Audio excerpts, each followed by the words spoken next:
संजू जमुहर आप सभी का स्वागत करती हूँ अपने यूट्यूब चैनल पर। एक बहुत ही प्यारा विवाह गीत, जब सेनुर बहोरा जाता है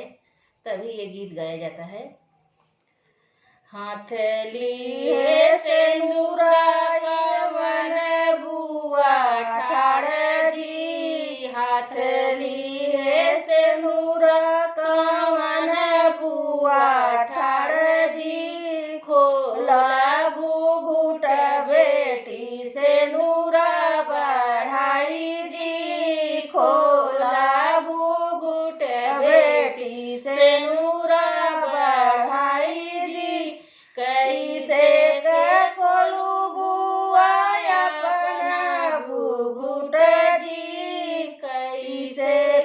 खोलू बुआ अपना घूट जी, मड़ई में बैठल बाटे ससुरु हमार जी, मड़ई में बैठल बाटे ससुरु हमार जी, हाथ लिए सेनुरा कवन बुआ ठाड़ जी, हाथ लिए सेनुरा कवन बड़ ठाड़ जी, खोला घूट बेटी से